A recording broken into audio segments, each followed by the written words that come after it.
He'll also be boycotting Disney, not because of DeSantis and the trans stuff. It's just too damn expensive. Adam Carolla. Yeah, get it on. Got to get it on. No choice but get it on. Mandate. You should get it on. Thanks for tuning in. Thanks for telling a friend. I love that about you, right, Gina Grab? That's right. Handball, Brian. Every single aspect of the COVID agenda is Jewish. Wow. Strong Right out statement. of the gate. Yeah, I have things to say. So I had this experience yesterday, which is I was doing a hit, and the van pulled up, and a young guy was running the van. You know, we complain a lot about the young folks out there, but there's a couple, yeah, they're the royal we. But there's some getting after it, you know. There's openings, you know. Hey, a broken clock. You're fucking 22 and you're not a lazy sack of entitled shit. You can get to fucking work right. in this man's country. And so he was a young kind of go-getter guy. And what are you talking about? Yeah, sorry, Sonny. And I was sitting there looking at him, and you know, we started talking a little bit. And so the kid, I call him the kid. He's 22, 23. Kid. His name is Dutch. What? Right. Dutch. The time traveler. Right. And I'm like, that is a name. So I must explore. Now you have time because you're sitting there and, you know, get in the van at 6:25. The hit's not till 6:45. You know, you're just sitting there. This is you and a dude in a van, you know. So hot. So you start talking. So I'm like, Dutch, is that like a nickname? Or said, no, it's my real name. Wow. I said, real name? A 22-year-old guy named Dutch. Huh. He says, what's the story with Dutch? There's got to be some story there. So he proceeds to tell me that his dad was a writer, and his dad wrote a screenplay, and the screenplay was accepted. It was bought. It was a big deal. And the lead character in that screenplay his dad wrote was named Dutch. Mm. Then his dad comes back to his apartment, and it's on fire. And the only copy of the screenplay is in the apartment, and it goes up in flames. Oh, boy. So then I do what I do with kid gloves on. You know, I go, so he didn't rewrite it, and the guy Dutch was like, yeah, well, it burnt up. And I'm like, yeah, but I've written a few screenplays, you know. You had an extra copy. He wrote it. He kind of, you know. And cobble it back together. I'm starting to get this picture where his dad was kind of a loser, and he was. This is one of those tales, you know. Your dad, my dad was this close to playing with Herb Alpert in the Baja Marinda band. Like, really, or was that just something that he was telling? Right. You know, we could all do a version of. Yeah. You did an audition. It's fanciful. I went on an audition for Killing Private Ryan. Or Saving Private Ryan. That's the opposite. This is the porn version of it, Saving Private Ryan. I didn't get anywhere close to getting that part, but I guess I could cobble together some story where I was this close to playing that guy. 6 feet from stardom. Me and Vin. Right. So I started to poke around a little, like you know, well, he didn't you know, he wrote this screenplay. It was bought, you know, it was accepted, you know. So if you wrote the screenplay, you could pound another version of that out in 3 weeks. Yeah, that's kind of where I was heading with this. And if Dutch is 22-ish, this would have been written in the 90s, where I would say that computer technology and saving of documents was pretty ubiquitous. Everyone at least had a word processor. It was a little dubious that there was one copy, and like he printed the one copy, he gave it to Warner Brothers. Dalton Trumbo in the bathtub. Right. Then he needed it back. You know what I mean? Like, seems like if you're spreading it around to the producers and the big companies, it seems like maybe to have more than one copy, but I don't want to ruin whatever he had with the dad. mythology, But, sure. But a picture started to emerge. So I said, "So your dad never went on to write more screenplays?" Like, no, or another version of that one? No, God had spoken. You know, it burned up in the apartment. And so I was like, okay, and what did he get on to? Because I'm kicking tires at this point. And he's like, he's an actor. He became an actor. Oh. And I said, What have you seen him in? just little bits and pieces, you know, stuff like that. He's teaching acting now. Okay. And I'm like, okay. But it's starting to sound like Dad was a little bit of a BS artist. Like, I don't know about this like a big fish situation. This actor now. And by the way, the people that teach acting are the ones who can't get gigs acting. So I keep fishing. And I go, I don't know, 50-year-old dudes do get a lot. Oh, they do actually get a lot of acting jobs. Yeah. They're employable. I don't know how old he is, but when I hear that at some point people are teaching something. Now, look, downhill skiing. Right. One the game thing, will age you out. Yeah, defensive line coaching or whatever, but acting seems like so I go, do you have any roles, that I may have heard of? And do TV shows, that kind of stuff. It's like, not really. And I go, oh, he didn't do TV. Okay, so I'm starting to get this mold of this weird B More actor non-equity guy. theater. Right, and he goes, well, he did his one role. I mean, the one maybe you would have heard of was Reservoir Dogs. Oh. I said, I'm familiar. What? And he goes, yeah, the cop that got his ear cut off. And He was Marvin Nash? Yeah, that's my dad. Marvin Nash. And I was like, oh, we're back. That guy, that role. Yeah. I'm fucking deformed. Right. Wow. That's the guy's Marvin dad. Nash.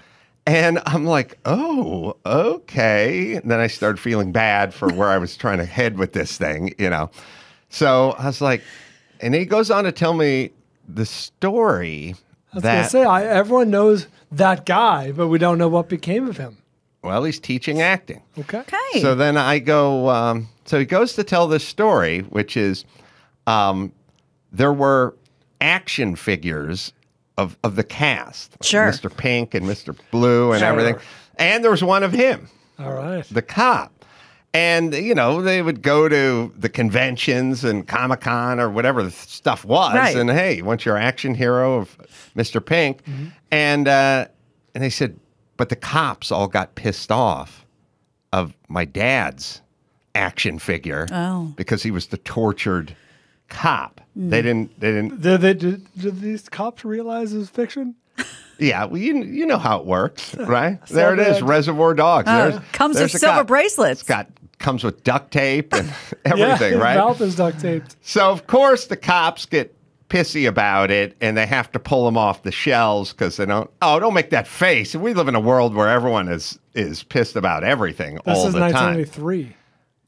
83? 1993. Oh, 93. Sorry. Yeah, well, I don't know when the figures came out, but look, I get it. It's the cops. You're doing an action figure of a cop being tortured, and they're pissed. Whatever. Right, okay. I don't know. Accept it, Brian, is what I'm saying. Accept the premise. I believe you. Yes, it's totally plausible I'm not to me just that believing cops you. I'm would turning be- my face up. I was like, these fucking morons think this is real? Anyway, keep going. Yes. Yeah, no, I don't. Yeah, well, first off, we're living in a world, or even then we're living in a world, it's like they don't think it's real. They don't have to think it's real. They don't like cops depicted. Yeah, how many times you said, oh, it was a joke. I was just making a joke. It's like, you said it. You know what I mean? Like, we've been there for a little while. When they did the Pulp Fiction action figures and Zed came out, they must not have been happy about that. Different. Zed is dead, baby. Yeah, I love that scene. So Peter Green. they get his, wow. I worked with Peter Green. Fucking A, you did. Yeah. Judgment Night. Oh, that's right. When That's right. We're you very starred close. in Judgment Night. Yeah, as a stand-in. So they pulled all of those, and in which case now they're much more valuable than the other ones because it's the hard to get. The limited edition. Yeah, it's the record album that has the young chick on it naked, and then they pull that one. Dead and, babies on the Beatles. Right. Then they becomes the more valuable action figure. All right. Wait, no. Do you know what else he's in? No, I don't. Do you want to? I do want to know. He was in Natural Born Killers. Sure. He was in. How the fuck do you guys not know he was in Face Off? Really? That's what it says in his bio right here. Face Off, Bulworth, Cigarettes and Coffee, Dances with Wolves. The guy had a good run. Dances with Wolves. Yes, and they talk about his acting school. One of his students was Chris Jericho. Wow. The wrestler. Interesting. See, this kid does not represent well. It's like he did some stuff. Oh, you might have heard of Reservoir Dogs. Yeah, you could have rattled off 3 or 4 of these bunch. movies. I would have definitely You had a good run. perked up. Yeah. Early Good- mid-90s. It's a good run. I was loosely basing it on the son. Kind of seemed like he was trying to Up round. Yeah, like he should have been up rounding. He was down rounding. Yeah. And so, but then again, everyone I've ever talked to, especially a woman whose dad was a fighter ace in Vietnam and flew an F-4, was like, he did something worked with on planes? Something with a Cessna. I don't remember. I feel like he flew. Yeah. You won't stop talking about it. I don't listen. Yeah. So that was Wow. that interesting story, which just it shows you it takes all kinds, doesn't Yeah. it, people? Yeah, he must have a son named Dutch in there somewhere. Anyway, I was watching the news or TV, and they played. Now, something struck me. So they got these jailhouse tapes, you know. Okay. Quite interesting, by the way. I guess they just record people talking to friends and family. Oh, like through the phone? Yeah, I think all those are recorded. Oh, those are very they're much all recorded. recorded. And we got George Gascon, who's our DA, and there's a recall, and people are up in arms and whatever. A little soft on crime. There's a bunch of criminals basically talking to their friends going, hey, don't worry about it. We got George over here, which is when you're in the middle of a recall campaign. That's not what you want. And You the sit on that problem tape. is we're having difficulty with law and order and the way you dispense it. And you got a bunch of hardened thugs going, hey, man, this guy's my best friend. The inmates are celebrating you. We can play the clip, but the clip for me, which interested me, it's a guy who shot and killed a marijuana delivery person. Oh. Which, by the way, that makes you a bad person, Yeah. especially if they're delivering weed to your house. So you ordered. say thank you. That's the opposite of a tip. Yeah. The exact polar Hollow opposite tip. of a tip. That's a hollow tip. Hollow point tip. So he, in 2018, shot and killed the guy, dropped off the weed, and now he's telling his friend, no problemo. And we'll play the clip. But what I'm listening for, I saw it on Tucker Carlson. It is the amount of times this guy calls his cohort, his friend, fool, which I found interesting. We'll play it for you. It's only 50 seconds. It's looking real good. Now we got a new DA in LA, so they're gonna. I got court on the 14th, fool. Right there in Compton, Thursday, so they're gonna drop a gang of like my gun enhancement, my gang enhancement. My gang enhancement's 10 years, fool, for being a gang member. And then the gun and the commission of crime. Gascon or wherever? I don't get that name on my face. That's the champ right there.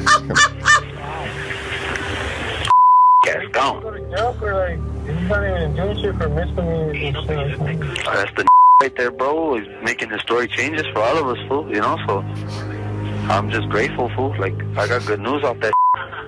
So at least now I know, like, they're like, you're coming home, blood. Like, they already told me, my lawyer told me, you're coming home. Wow. I counted 4 fools. He's four. There were Let's get 4. this guy back on the street as fast as humanly possible. He's getting Gascon's name tattooed on his face. Not what you want when you're up against a recall. But Oh, God. I was approaching it like, why do you keep calling everyone fool? Yeah, fool. And then I realized that's just a Hispanic gang kind of thing. Fool. You punctuate everything with fool. And I thought, well, that's not positive. I don't know if I would appreciate being called fool every 10 seconds. And then I thought, well, what's Whitey got? We got bro. Yeah, dude, bro. And we got dude and bro. A lot of gay guys have bitch. Oh, really? Bitch, did you hear? Oh, really? Oh, bitch, you better sit down for this. And then the brothers have the N-word for Right. everything. They're both not, He worked in a few words. Yeah, he got you in. but not a real positive Right. kind of culture. Yeah. You know what I mean? Yeah. Amigo would be nice. Yes. Yeah. Something that was a Hombre. little more uplifting. Yeah. Some sort of thing that had to do with Yeah, more. unrealized Mi hermano. potential or Right. something. Right. Yeah, but fool. Yeah. Fool. That's also so old. Nobody Yeah. calls anyone Yeah. fool anymore. No. But I just realized in his gang, in that culture, it all just ends with fool. And then I thought, what do the Asians have? I feel like we've covered Whitey, we've covered the black folks, covered the gays now, Yeah. covered the Hispanics. What are the Asians, Chris? We say sir or ma'am. Oh, see? Oh, No, this is weak. Why actually, you're Emmy kicking had everyone's ass. Emmy had a joke. He says we say foo, but phoo. Oh, like pho? Wow. Like the soup? Like the soup. Oh, my. That's Come on. a pretty advanced Faux. joke for Emmy. Yeah, I know. I was really impressed myself. Deep Asian dive there. All right, so I was... Wow. But it is interesting if your culture ends things with fool versus ma'am. I feel like you're Yeah. going to get further up the corporate ladder with the Two ma'am ends. ending Right. rather than the fool Fool. ending. Two extremes you're of onto the spectrum, something. yeah. Well, Adam, in Japan, remember, don't they do hi? Yeah, Yeah, hi. hi. A very Yeah. positive affirmation. Right. Yes, I hear you and I agree. Hi. Yeah, and then I was thinking about it, Chris. I don't know if you can find the breakdown, but I think number one is like the Indian, Eastern Indian. I think Filipinos are higher than white people in the pecking order of success. People, constantly talking about Whitey this and holding them back. Whitey's pretty much in the middle. Yeah, middle of the pack. Now, Black's at the bottom. Whitey's kind of in the middle. Hispanics a click or maybe one click above Blacks. And then there's a bunch of Asian cultures that are beating the shit out of Whitey. Come on, fools. Yeah. Literal. Step it up. All right. Let's see. We have... let's see what I wrote down here. We have Bill Maher. I've told you Bill Maher echoes some of the things I say, and to great fanfare, usually 5 years after I say it. Yeah, big applause. Now, I've never... You got a workshop for 5 years. I've never accused anyone of stealing any material from me. I think he and I think alike. Or he, I, and some of his writers who listen to the show, I think we kind of think alike, and I think therefore you end up in the same place with some obvious jokes. But Chris watched his stand-up special on HBO. I think it dropped last weekend. Yeah, it was on Friday. And I was like, So he pulled out a couple of jokes. He was like, those are kind of your jokes. Oh. And I thought, all right, so Highest form of flattery. we will we'll play him, and then we'll do a little compare and contrast for me doing stand up. It's a unique insight. Yeah, that I was doing on. I'd like to hear more. I was doing that on Loveline in 1997. If only we could unearth some fake commercials. So now again, I don't think he's ripping me off. I'm just saying, if you think like a comedian, you'll end up at some place that's in the vicinity of other comedians at some time. Right. But the problem is then if I do it now, everyone has seen the special. You should hope that happens, that the people are like, oh, it's ripping him off. Then you can clap back with the, oh, no, bitches. I got this from 1997. Yeah. It's all documented. Yes. All right. That's the best case scenario. Well, we'll see. I don't think he's start a war with him. He's not that way. I'm not that way. I was talking to Dr. Drew earlier today, and we were discussing. We're both relieved that the whole in-flight mask mandate has been dropped, and people are applauding on airplanes. They did it in real time. They did it up, 30,000 feet, man. They said, and everyone's like, oh, good. They're whipping the masks around like the terrible towel. Yes. And so people are relieved in general. Now, the White House and Jen Psaki are disappointed by this, which is, hey, bitch, just fucking let it go. Number one. Yeah. Number two, just let it go. It's 2.5 years in. It just let it go. And by the way, there was never any science behind it. It didn't work. Who gives a fuck? But then don't turn this into a loss. Right. Just keep going. Good. Move on. Moving on. They only had another not even 2 weeks on it anyway. And by the way, she disappointed personally because she likes something that doesn't work, or she speaks for the entire White House and they all like the shit that doesn't work. But either way, she's disappointed. She wishes there was a little less freedom in the air. Good. Now, I was thinking about it, and I was kind of thinking about what I was talking to Dr. Drew was this, which is I always try to kind of shift things from the macro to the micro. Like, what are we talking about here? Now, we're not talking about data, technology, statistics, effectiveness. We're not really even talking about that. It doesn't work. Maybe if you had the properly fitted N95 mask or 96 or whatever the fuck it is, maybe, but that's not the paper mask, and that's not the big daylight peeking through because you got the ear flipped around, and it's certainly not pulling it down to take a sip out of your Fresca and then pulling it back up again, or for falling asleep and having it. There's no data.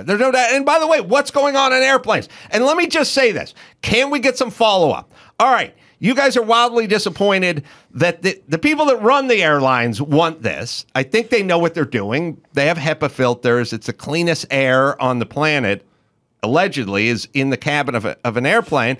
But okay. Many people are upset about this. Fine. When we check back and we get the data in 4 months and jack fucking squat hasn't happened, then you shut the fuck up. You fucking apologize and you shut up. And by the way, you lose your turn. Yeah, you should be allowed to weigh in on the next when the one. next argument comes in and you bring your pussy pansy ass in here to fucking clutch at your pearls, shut up this round. You were wrong about the last one and we made the mistake of listening to you. But all right, it's this. And then when I realized there's a sort of psychodynamic here. And the dynamic, if you brought it to the micro, which is not where you want to be from a policy standpoint, but where we're at, it's been all the way through with COVID this way. By the way, whatever the proclamations had, whatever they were, the Super Bowl party at Tampa is a super spreader, and people on the beach, they're not spaced out far enough, or Sturgis, it's a motorcycle ride. What has any of it come true? Where's the data? Follow up and tell us what happens. Ron DeSantis opened the schools. All right, bring the body bags. Well, it's been a year and a half. Where are we at? I think no news is the news. Yes. Okay, so you're fucking wrong about everything. Now just humbly shut the fuck up and let people make decisions. But they can't. It's upsetting. I get to tweet, the tweet from the person. The person's like, I do love this person. Well, what if somebody has a child who's compromised because they're a cancer patient and they don't have enough money to drive to the hospital because they don't have a car, so they have to take public transportation and do something that doesn't work? Because that's the argument you're making. There's no data that suggests the masks work on the fucking bus. So what the fuck are you talking about? But don't give me your fucking sob story about this person that doesn't really exist. Get a fucking Uber then if your kid has cancer and you got to take him to fucking. But don't waste everyone's fucking time. So we're supposed to construct a society and policy around you and the kid who's sick with cancer who doesn't really exist and you don't have enough money. I'm sure the hospital could send a fucking van. But all right, thank you, hero. But I was thinking about it, and basically what it is, and here's why we're fucked with policy, and we have been all along with COVID, on the micro level, it's like, let's say there's a problem. Let's say the problem is your freezer is freezing up. It's the frost is over frosting. Yes, it used to have to defrost. Yes, yeah, whatever happened to that? Freezer's frozen up. And so, you and your wife are looking at it and you're going, we got a problem here. And then your wife goes, I'll tell you what, let's leave the freezer open every night before we go to bed. That'll solve the problem. And you go, okay, because that was everyone's posture. What do you want to do? All right, you want to wear a mask? Okay, you want to social distance? I guess so. Shut down the school? I guess. Shut down the restaurant, shut down the movie theater. Oh, okay, yeah, sure. Give it a try. See if it works. So you do it. And the next day, you still have the frost problem. And you go, huh? And they go, yeah, you got to give it a shot. You can't just lock down for 2 weeks. You got to lock down for 2 years. You got to give it a shot. And you go, okay. And you do it, and you do it. And you talk to a couple freezer experts, and they go, that's not going to solve it. I think it's the diode. And then your wife says, fake news. Fake news. We're not listening to those guys. They're freezer deniers. Leave it open again. Right. So at some point you go, look, we're paying a high electricity bill, leaving it open every night. Food's rotting. Kitchen freezing in the morning. I'd like to get on with it. I'd like to shut the freezer door. And they go, oh, you're defying me? And you go, well, not to defy you. I'd like to move on from this thing that you implemented that doesn't work. Oh, so you're a troublemaker, huh? You want to start trouble. And it's like, this wife's very threatening. I'm only starting trouble because the shit you wanted to do hasn't worked, and now we'd like to get the fuck on with our life. But they see it as a defiance. You're pushing back. You're arguing with me. And now we're not talking about the subject anymore, COVID or freezer. No, it's about the insulins. We're just fighting now. We're just going, all right, so what do you want to do? I want to shut the freezer door. Well, I'm going to get up at night and open it up. I'll sue your ass. And now we're I'm going to tell everybody you're a freezist. Yes, we're off in some bizarre fucking alternate universe where we're arguing. Jen Psaki's not giving any numbers about why we need to wear a mask on a plane. She doesn't like being defied. This judge in Florida defied her application of something that doesn't make any sense, and she doesn't like it. Yeah. That's where we're at, and that's no way to get through a goddamn pandemic. Do you know how old the little whippersnapper judge is? Oh, I heard she was young. She's like 33 or like 35. Good. Female. Kids these days. Female empowerment. Yeah. All right. Yes. She's from Florida. She's young. She disagrees with Jen Psaki, so we got a problem with her. But again, get back to me. I don't know what's it going to take. We started yesterday. 3 weeks before we see everything ticking up again. Show me the numbers. Okay. Let's revisit. Reconvene. Let's reconvene, and you tell us, or you don't say shit, just like you didn't say shit about Tom Brady and the Super Bowl in Tampa and people throwing a party. More likely scenario. All right, let me tell you about Simply Safe. Amy's a chronic sleepwalker, and she lives near a 4-lane highway. That's a volatile combination. Yeah. And a few months ago, she walked right out of the house, right out of the front door, but Simply Safe's entry sensor on her front door triggered the 95 decibel siren in the base station, waking her up before she wandered into the streets. Amy says Simply Safe saved her life. Backed by the best 24/7 protection and monitoring in the business. Less than $1 a day, no long-term contracts, and you can try it for 60 days, risk-free. If you do not like it, you can cancel it. This is a great product. This great couple came up with it. Customize the perfect system for your home in just a few minutes. SimplySafe.com/M is where you go today. And you get the free indoor security camera plus 20% off interactive monitoring at SimplySafe.com/Adam. Kevin Dalton is going to fix this city, and he's in next to talk about it right after this. It's time to check Adam's voicemail. Was listening to your hilarious show on nicknames and things like that, and we had a buddy named Snodgrass, so his nickname was Boogerweed. Rock on, Ace Man. You can leave us a message at 888-634-1744. Kevin Dalton is in studios, candidate for Los Angeles County Board of Supervisors, District 1. And he's been around the block. He worked for the newsroom of TMZ, so he's near and dear to my heart. Went on to Sirius XM Radio and had a very interesting background. Now running for supervisor. Is that group the same group that denied Dr. Drew entrance a year ago? Boy, it may be the same group. If they're the same group that shut down the beaches and all the horse trails and all the restaurants and the schools and everything else during COVID, then yes, they are the same exact group. I hope there's a lot of kids listening, because when I think back on my life, it's not the times I said yes that I cherish.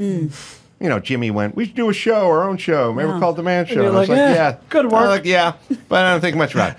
But when that guy from the city told me to get off the horse trail and I told him to fuck off, that is the best. That's the best moment in my life. Yeah. They tried to shut the horse trails behind my house. I think me and Mark Garagos were the only two human beings on said horse trails. They went fucking nuts. And I don't know. There's never been any data that said it spreads outdoors. There is no data. Why? And the kids are getting fat inside. Who are these people? What are they doing? Well, they are. It's interesting. So Los Angeles County, big place, 10 million people. So they divided it up into 5 districts, and each district has a supervisor. So you have one person essentially, governing over 2 million people, and these 5 people make all the decisions for the county. So one person it's 5 people divided by 10 million or whatever, and that's the math. It's essentially one person for 2 million people. Correct. And even worse right now is there are essentially 4 Democrats and 1 Republican on the board. So there is one sensible supervisor right now. And I'm not saying that because it's right or left. She just happens to be, voting to not close everything, a blanket over the county. But when everything comes up to vote, it's just 4-1, 4-1, 4-1. So it doesn't matter what Janice Hahn's vote is. It's going to go away every We single should get time. Catherine Hahn on the board. That'd be awesome. Great. It's hilarious. Are we now? We're still under emergency orders in California and maybe in Los Angeles. Is there any God-loving reason why we need to still be under emergency orders? I think until July we looked it up. Exactly. No, in the beginning, I understand why people were freaked out. Especially we're seeing all these videos of people just collapsing and falling and everyone's going to die. And it was super stressful. But then it became pretty clear pretty quick that all of these closures, especially to schools, were doing far more damage than good, and no one was doing anything to reverse it. It was just business as usual. Politics is like, I guess, a cruise ship. It's impossible to turn around, or it's going to take a long time to do so. And well, I'll tell you a way the cruise ship can turn around is if the fucking passengers on the goddamn cruise ship would grow a fucking set of nuts and stand up, you fucking sheep. If there was for more fucking letting everyone else hang out there. Fucking demand. By the way, there's nothing they do when you do it. When you go, hey, we're having a Black Lives Matter fucking rally, we're going to set the fucking boulevard on fire. They just get out of the way. You could have put the pressure. Tin Horn Flats. Could have fucking put the pressure on. Could have done it with the schools. Could have done it with outdoor dining. Could have done it with the beach. You fucking cowards could have fucking fixed this, but you're fucking sheep. Yep. Other than that, I have no feelings about you. We needed more Corollas and Garagай from the beginning, clogging up the horse trails. So here's the exciting thing about this election is I'm running in District 1. There's another great candidate named Roxanne Hogue who's running in District 3. I'm going to do some quick math for you. If I win in District 1 and Roxanne wins in District 3, we now have 3 sensible people on the Board of Supervisors in Los Angeles, which means when it comes to shutting down businesses, when it comes to telling you if you're essential or not, who the hell is an elected official to tell you you're essential, you're not essential? I don't know if you're essential. We're going to wait 2 weeks and see what's going on. No, man. If you're a small business, if you're an individual, you understand your essentialness to your family, to your society. And we can make sweeping change in Los Angeles County literally overnight with this election. I heard, and nobody understands this. It's really insidious. Regulation. People don't really think about it. They think like taxes, they think schools, they think, the cost of gasoline or something. Regulation is kicking the shit out of this state. And I heard some news thing yesterday. It said California has I'll screw up the numbers a little, but it's 396,000 regulations. New York City is number 2 at 200,000. This notion of come to California, let your freak flag fly, enjoy, follow your dreams, you know what I mean? Stake your claim, dude. We are so insanely over-regulated, and these people don't get the connection between there's no low-cost housing going up, there's no businesses being started up, people are going, Elon Musk is packing his shit up and going to Texas. Regulation is a fucking stranglehold on business, and then everything trickles down from that. Could you guys stop sitting around and making rules all day and just fucking peel it back just a little bit? I will do you one better. I will sit around all day and just repeal all of this nonsense. I mean, if you brought up housing, no one builds houses in California. Why? Does that seem strange to you? Mm-hmm. Just ask that question in a vacuum. This is the most beautiful place in the country. The weather is perfect 362 days out of the year, but why doesn't anyone want to build here? Why do you go across the border to Nevada and you can't turn your head without seeing massive home construction going on? They're doing it there because they can.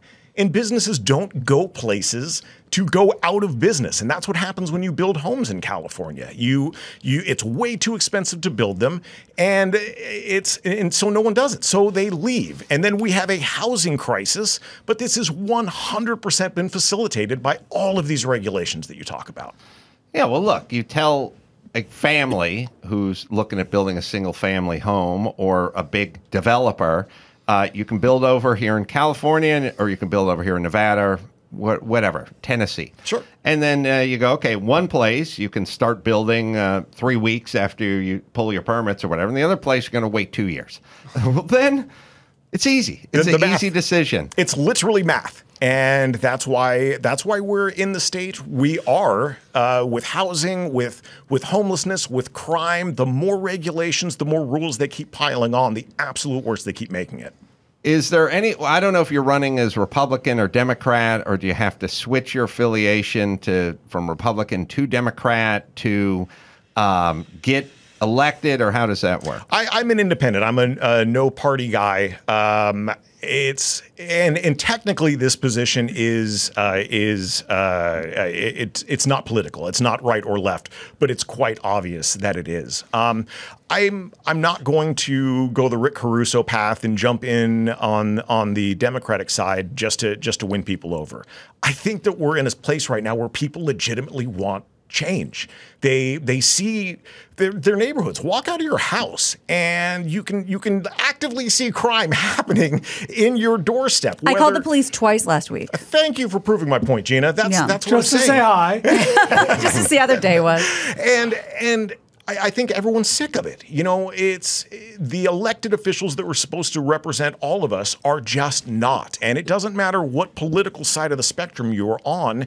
You don't want to see more people dying on the streets. You don't want a 2-hour commute into work. You want to make sure your kids get a decent education. These are very nonpartisan issues. And I think those are the ones that are most important to Los Angeles County right now.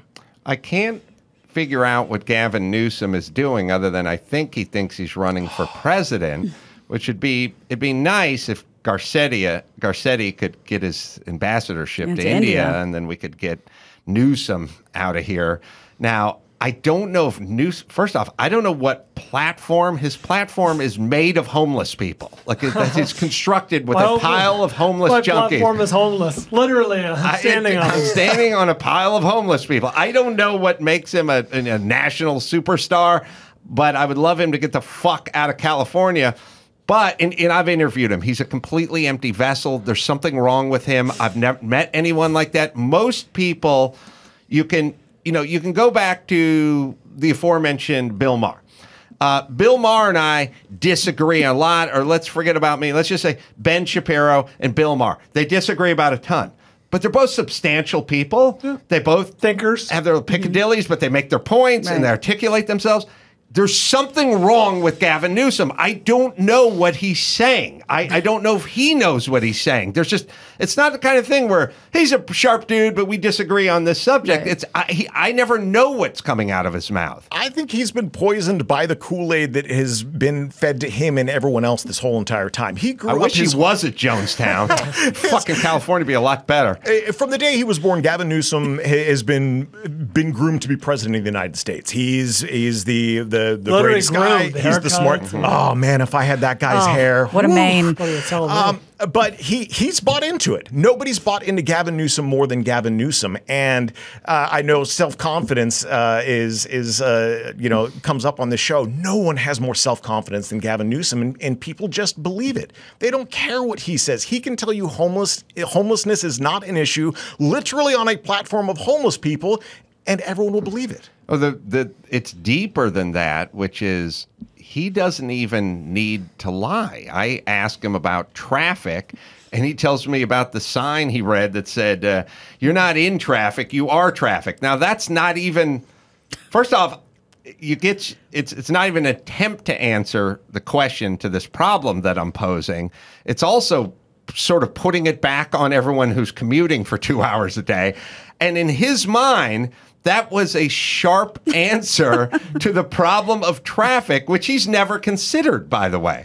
I think it's like Dane Cook was, 10 or 12 years ago, when you go back and listen to Dane Cook stand up, and you're like, none of this is funny. It feels like it's funny. It has the beats and the cadence of funny, but none of this is actually humorous. That's what Gavin Newsom does. Yeah. Like, he gave an answer.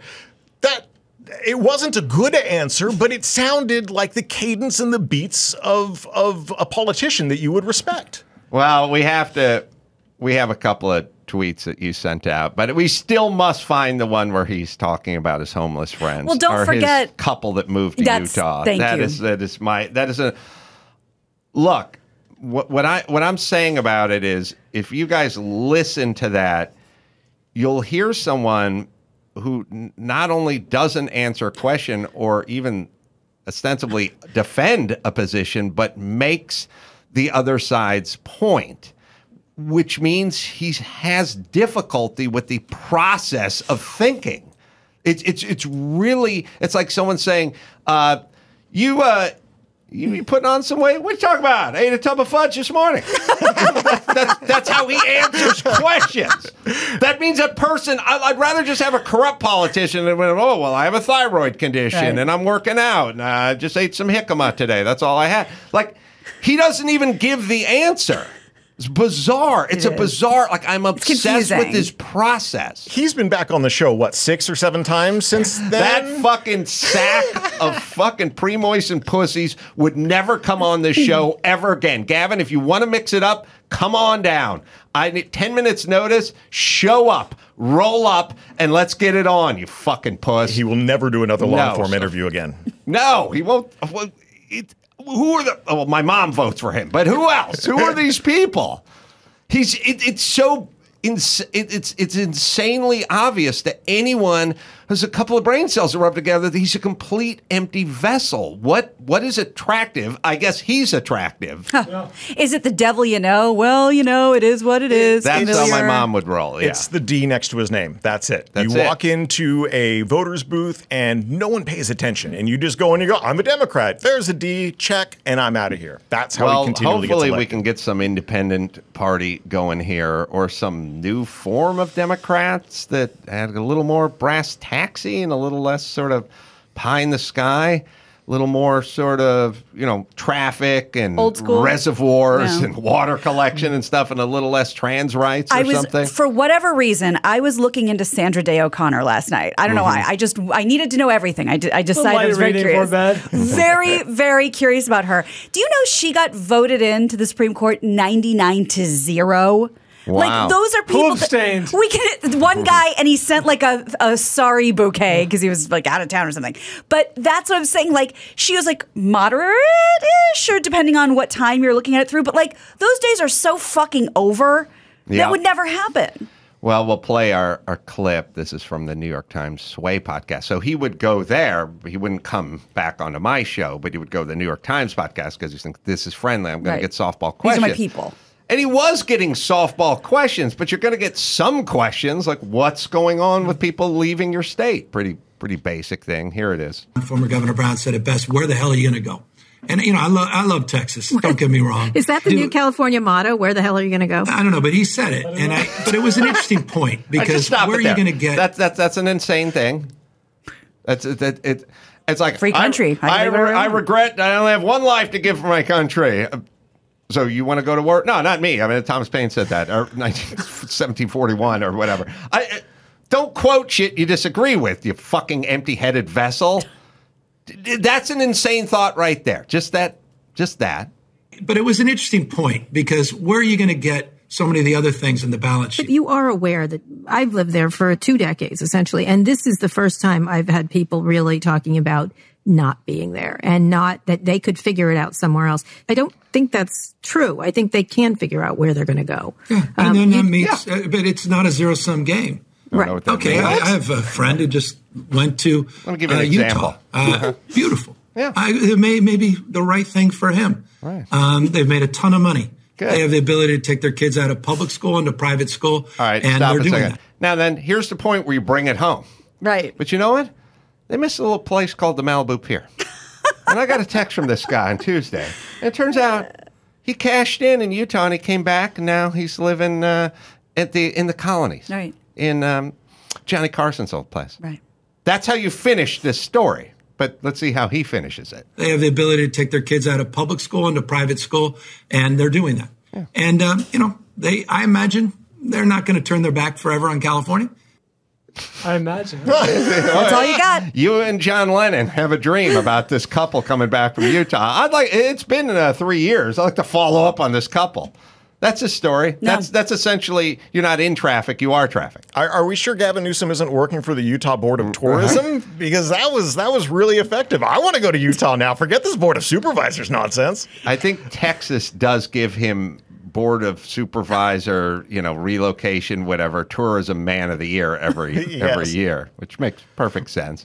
Yeah. So when's the election and what can we do? So June 8th is the primary election, and there's 4 people who are running for the spot in District 1. The top 2 move on to the general election in November. Which one is District 1? District 1, imagine you're in Pomona driving west on the 10 freeway all the way to downtown Los Angeles. Oh, That's wow. pretty much what it covers. The big district. No one ever imagines they're in Pomona. Imagine you're They leaving do it with Maui. Yeah, unless you're on that There's other speedway. places. As a resident The Fairplex. of Pomona, I want to stand up for my city. You have a nice Fairplex. Look, Pomona was rough 20 years ago. I grew up in San Dimas, a city or two over, and Pomona you didn't spend a lot of time in. But man, Pomona busts their ass to be a better place. And if you want a city that is working hard to become a place that everyone wants to come, Pomona is that. I love it over there. Am I crazy, or last year during the pandemic, didn't their mayor open up fireworks when they weren't supposed to? I believe so. And He's scrappy. I love Pomona now. Well, fireworks are ubiquitous in Pomona. They are year-round. We were celebrating the Lord's resurrection on Sunday with fireworks. We will be celebrating Arbor Day with fireworks. Jews can't keep the bottle rockets in their pants. Wednesdays with fireworks. We celebrate everything with fireworks in Pomona. We have a good clip of Newsom apologizing for saying gangs. It's another one of my favorites. Again. These are organized gangs of people that are coming out, and forgive me for saying gangs. I know that's not a pejorative. They're organized groups of folks. Oh my God. I feel like I'm watching Veep. It's like, talk about not prioritizing. I think he was talking about gangs who were robbing the trains. Yeah. Let me tell you, when there's more than one guy robbing a train, it's a gang. I've seen enough westerns. The Dalton gang. They're blown into town. They're all gangs. They're gangs.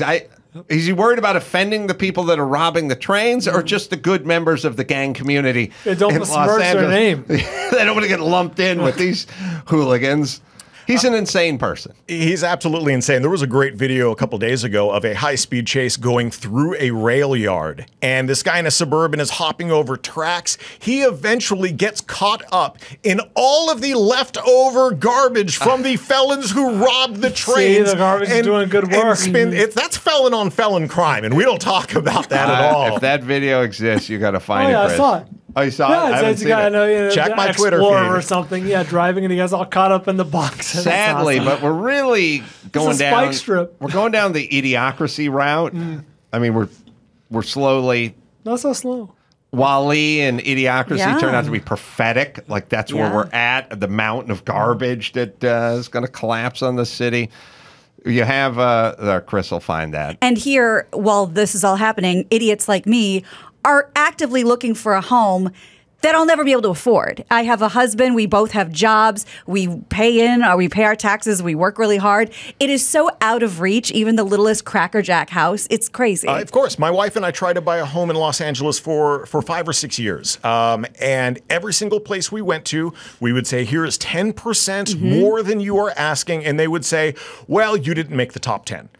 Or if you did make the top 10, they would invite you to come back for more money. And then on top of that, they would say, well, the top bidder doesn't want to have an inspection. So, we're going to have an inspection. And they're like, well, this guy's just going to knock the house down. Right. Like, what a dummy. I was going to live in this house. Yeah, That's crazy. It's all investors. Yeah. Well, and, I've lived here my whole life. And as I've told you guys, the Carollas, their first homes in North Hollywood, now kind of Valley Village area.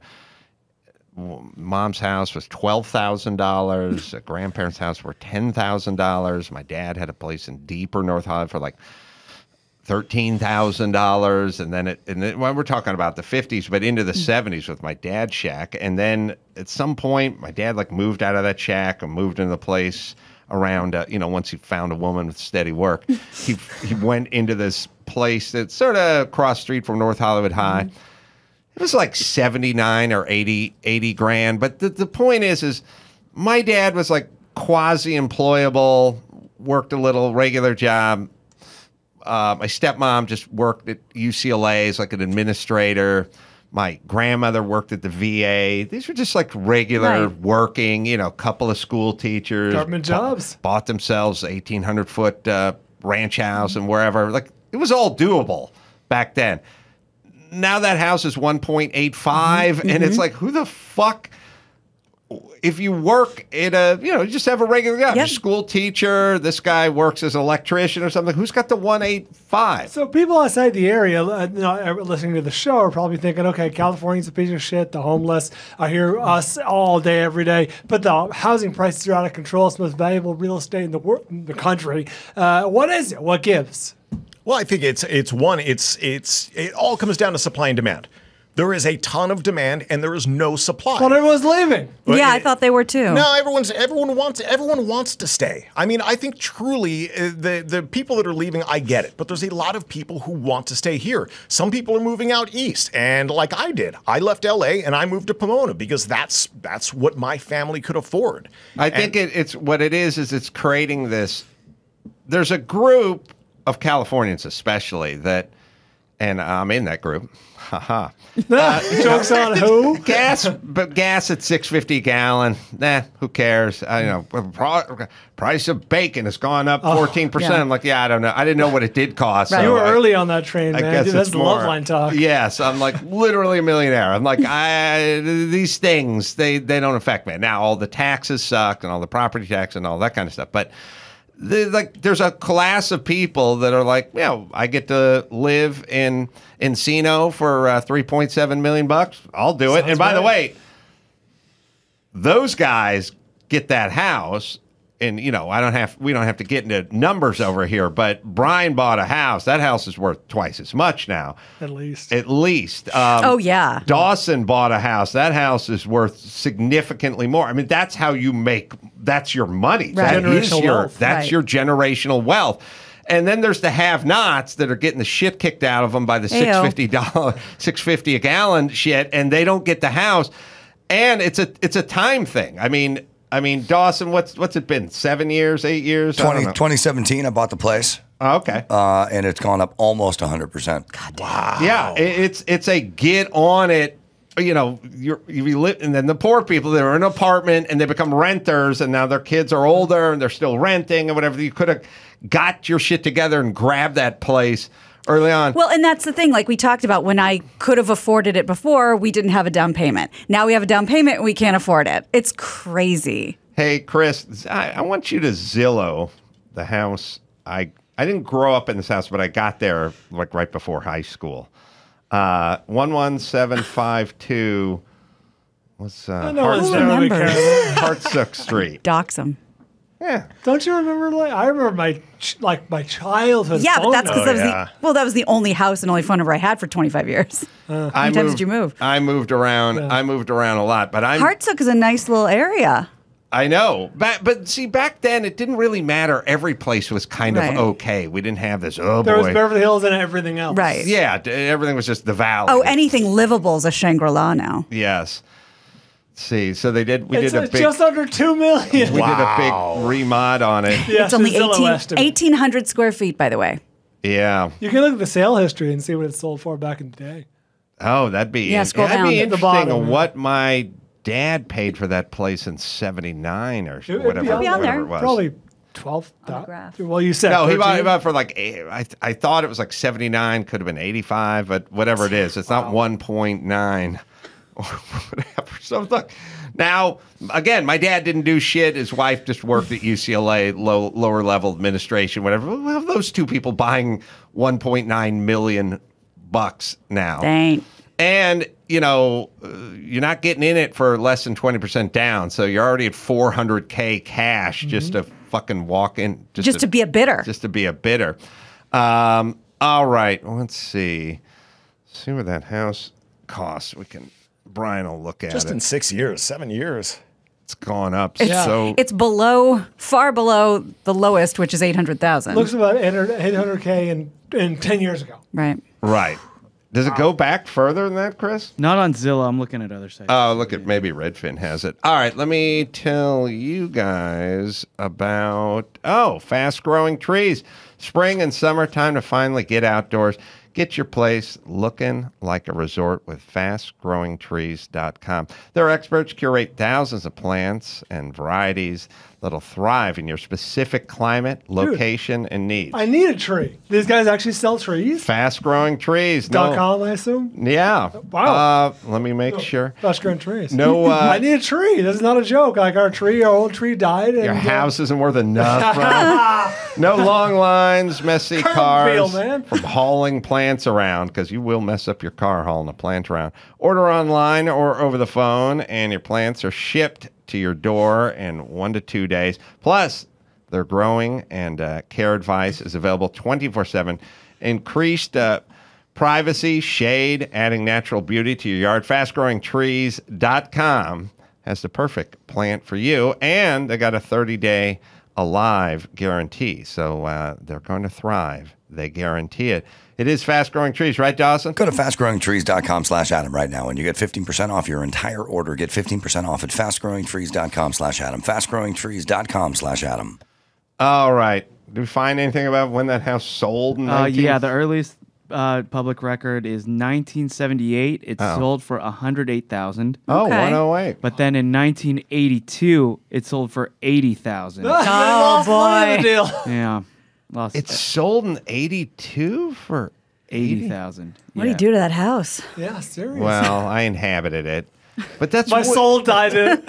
See, that's a little... It's haunted. That's a little screwy, because I was there.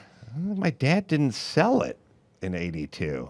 Did he buy it off your in-laws or something? I don't know. Maybe he refinanced or something. I can't recall. But the point is Gina would like to find a house for $80,000. Oh my God, I'll take 10 of them. In that neighborhood. Kevin Dalton, Godspeed to you. You can go to his website, kevinforlosangeles.com, to get more information. Thank you, sir. Good to see you. Orlando Leyba, comedian's going to be in here right after this.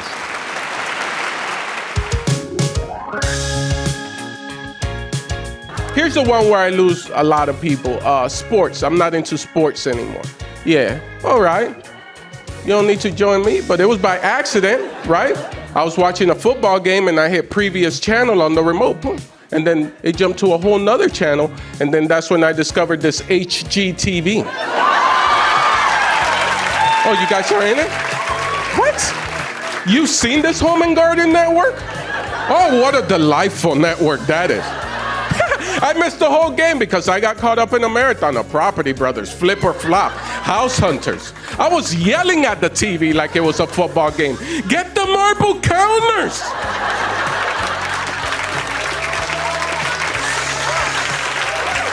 No, not those cabinets. That's not gonna add property value. What are we doing, team? What are we doing? Pick number 2, it has a finished basement. Orlando Leyba on the Adam Carolla Show. Orlando Leyba in studios. Got some dates coming up. Los Angeles, Largo at the Coronet. By the way, that's April 26th. I used to work out at that Coronet Theater back in the day. I'm bringing you back. Moon Tower Just for Last Festival. That's coming up tomorrow through Saturday in Austin, Texas. Yeah, the Coronet's a little theater that's next to Largo. Is that correct? Yes, but it's all enclosed now. Sarah Silverman did her last 2 specials there. Oh, really? Yes, I'm blessed that I'm able to run in those circles. I sometimes I'm at the Largo and I'm like, how am I here? It is weird. I like it though. It's good, healthy, low self-esteem. Like my first thought with after Chris Rock got slapped by Will Smith, his next show was in Boston at the Wilbur. Yep. And I was like, what the fuck are you doing at the Wilbur? I play the Wilbur. And I was like, this doesn't make sense. This guy's career is falling apart. And I was like, I could have taken it another direction and went, all the greats end up at the Wilbur. You went full Groucho Marx. Yes, no club that would have you. I went full Groucho. So where are you from? Originally grew up in Miami, Florida, born in Puerto Rico to Dominican parents, raised in Dominican Republic till like the age of 7. So I know like real Dominican Republic, like not the resort, not like, well, when you go to the resort and they tell you, hey, you're good here, but don't go past that wall. I'm on the other side of that wall where they tell you not to go. So grew up there, showering out of buckets, no electricity. It would come and go. Water, the same thing. But I had a lot of love and didn't know I was poor, I guess. Yeah. You don't know. No. Well, it's kind of interesting because maybe now you would know you were poor. Because you have access to like we how didn't, other people. There weren't so what we had is some guys had a Huffy bike and some guys had a Schwinn. Yeah. The Schwinn kids were well-to-do. And some guys, you had Levi's versus Toughskins. And you had Coca-Cola versus Shasta. So we were the Shasta, Huffy, Toughskin crowd, but that was about it. Right. And the difference between working hard one day, being able to get some Levi's is only about $3 a unit. It was just $8.99 versus $11 or $12.99. It's very micro. Now but in my scenario, all the levels that you described, they were rich. Oh, wow. Huffy and Toughskin would have been rich for you. Yeah. All that stuff was good. Yeah. We were a Huffy and what was the other example? Not Toughskin. It was Huffy and Shasta. We were a Huffy and Shasta family. And I asked my parents, do you guys do this? Do you ask your parents if you were poor when you were like 6? Yeah. Well, paved roads. Are we poor? And they're like, we're fine. And that was the end of the discussion. So that was yes. Paved roads were like rich. Oh, wow. Because we didn't have, but like in our neighborhood, we were kind of rich because our house was made out of concrete. Nice. So then we've had it. If you've traveled anything, you've seen like island houses where we had the concrete box house, rail house, bedrooms on one side, living room, kitchen, the one bathroom on the other side, and then the corrugated stuff? No, what is it, Adam? You're a construction guy. Yes. The metal stuff that you put before you break. Rebar? Put the rebar sticking out of the roof. Yeah. Oh, wow. So because you always dream that one day you'll build the second story. Yeah. So I lived in a house like that with bars. So, we were all boys. So like my mom and aunt just tried their best to keep us inside the house so we wouldn't be out there. Did you have flooring? Yeah, we had that island flooring that is, I love it till this day. I don't know the name of it. It has the little flakes in it and it shines it, but it's one floor. Usually houses in Terrazzo. You got it. Nice. There should be some sort of construction game show. Me and Brian. Rebar. I think about Terrazzo every time I go through an airport. I love Terrazzo. Point it out all the time. It's awesome. It's beautiful, and it gives me and Mike August something to talk about when we get off the plane. Like, Terrazzo is spectacular. You guys had Terrazzo? Yeah. That must have been it's an interesting thing because it's a very expensive flooring. Yeah. It would cost a ton. Like if you said, I'm building a house in Sherman Oaks and I'd like the Terrazzo bathroom. Someone would go, well, that's about 3 or 4 times as much as doing nice tile in there. Like it is way up. Can you fake it with like a linoleum? You could, but people will talk. know. No, they'll know. There'll be a bounce. We would know. You would know how you would know? You would feel it when you walked on it. Like you'd have a little give. spring. Terrazzo's expensive. It could be Terrazzo. It could be something else. All I just remember is the floor being shiny, had flakes on it. It's one floor, and the house. That's one of in the Caribbean islands that you do that flooring is so it stays cool. Yeah. The house stays cool. Smart. How old are you? I'm 6 years old. Then now 44. Going to 45. I'm in that comfortable age right now. So you family picked up and moved when you were 7? No, I moved, and then the family came later. I was born in Puerto Rico, so that made me a citizen. U.S. citizen. My mother was a resident. Then, but the papers maybe weren't official. So then she used to fly back and forth bringing groceries to the island and back. And then in one of those going back, she had to stay. They were Who did you stay with? Aunts, uncles. I traveled. I was wearing like little suits. I remember being 5-year-old being suits and flying Eastern Airlines. I try to explain this to young people, and I actually had like silverware, and people were so impressed because I knew how to eat with my fork and knife and switch hands. And then we had like a whole Eastern Airline silverware set. I don't know if it was real silver at my house that we would take. I would bring back from the airplane. Me and whoever was escorting me back. When you say there. bring back from the airplane, you mean steal it? No, I mean bring back from the airplane. I don't know what the statute of limitations is on that. Don't so I'm gonna say editorialize, Adam. It said Delta. Eastern Airlines. Yes. I remember them. There was also, I think Chris can look for it. There was a Western Airlines. There was Western. I think Western Airline is Southwest now. It might be. They might have bought some of the planes, allegedly. The guy who did the commercials for that was Jim Backus. Really? Actually, weird guy to have for airline commercial because he was obviously from Gilligan's Island. He was Thurston Howell III. But he also had a big role in the movie Mad, Mad, Mad World, where he played a drunken airline pilot. Which made sense. Who, like, passed out. Sure. Who else would you want to represent you on TV? Yeah, and God, buddy, what's his name? Had to land the Epson? Hackett, sorry. Yeah. Anybody. It'll Anybody come to in me. a storm. So were you traveling alone when you were young? No, it was back in the days. I used to get like a flight attendant, and they used to take care of me and stuff. So basically, I was go and stay with aunts and uncles. But you were alone on the flight? I was alone in the flight. Yeah, it was one of those things where, like, Dominican Republic. I guess I didn't have dual citizenship. So after a certain amount of time of me being in Dominican Republic, I would have to start paying taxes to the Dominican government.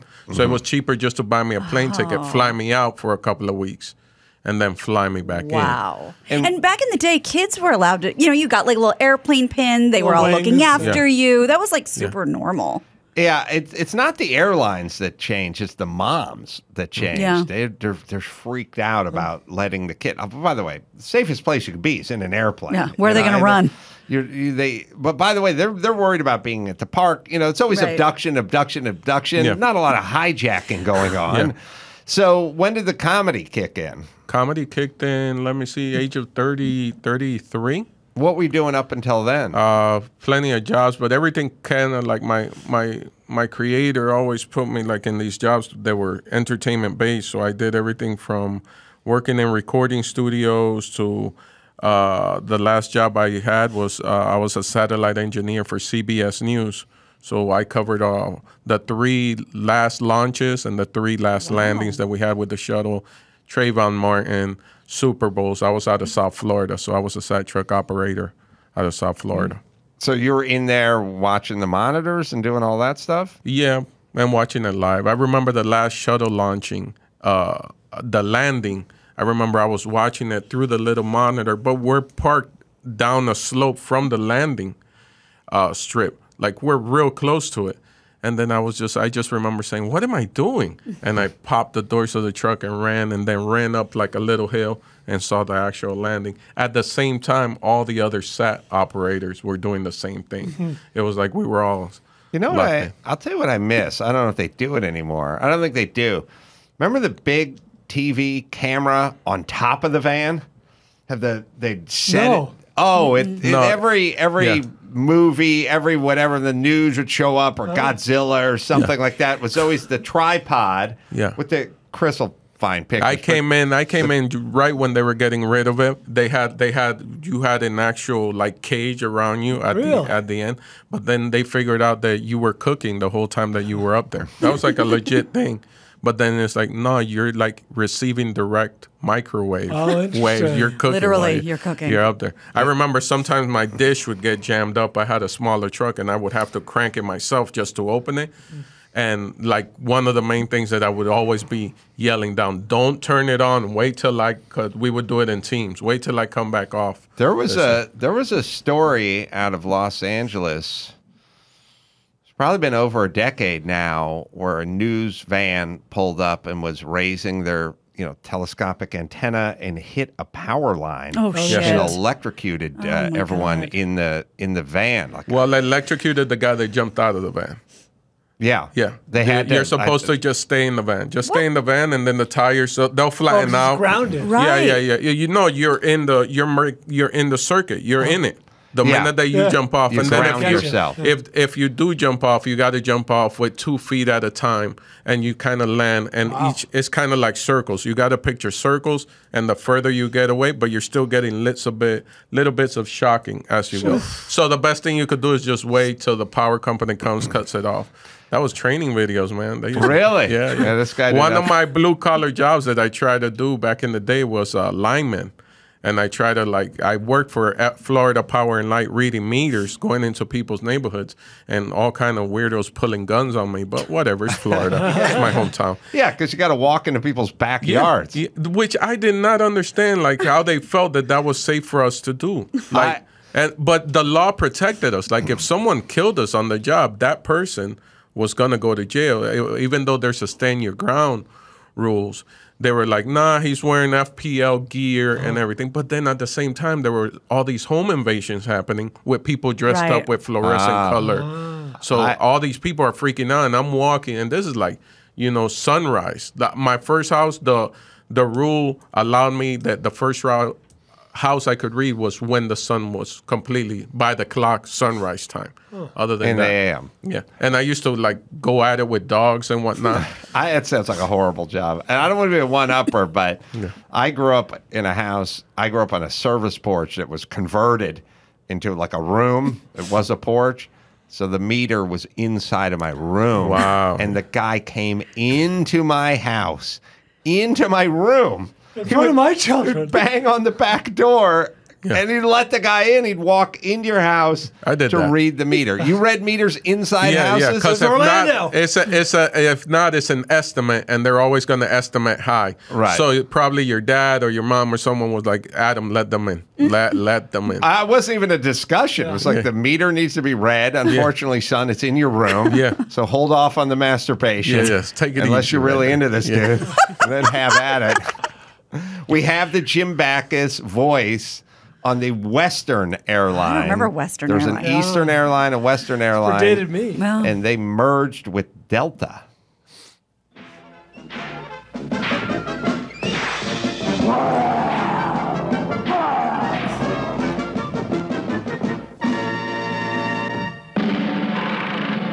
I don't know what this has to do with travel, but...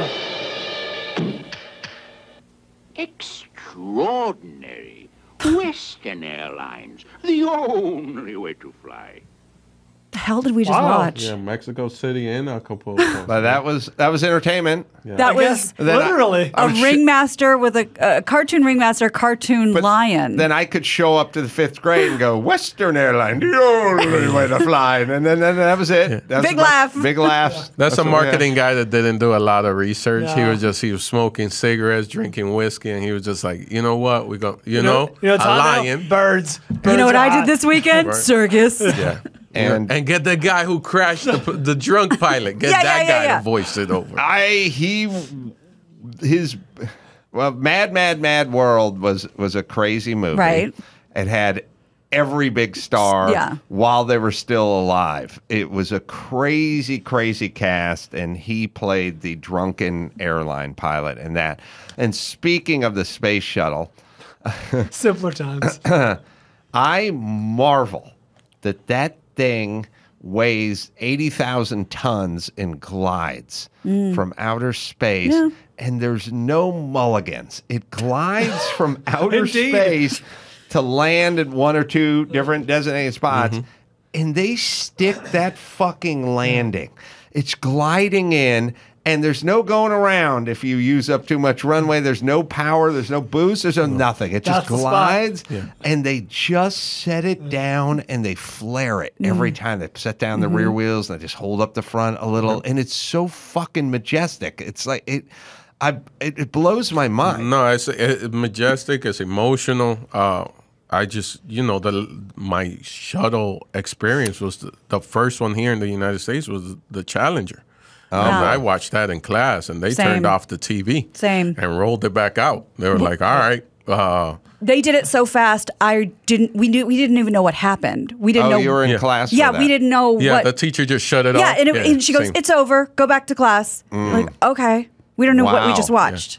Was that 84? 86. 86? Yeah, we're little, and nobody explained shit. We just went back to math. Yep. And then next thing I know, I get tapped on the shoulder like, "Hey, we're taking you up. You're gonna do the satellite uplinks for the local networks." I was like, "Cool." I went up there, and I was just in awe. And then the gliding part, they're actually the speakers are going off, and they're telling you. But it's like the snap of a finger.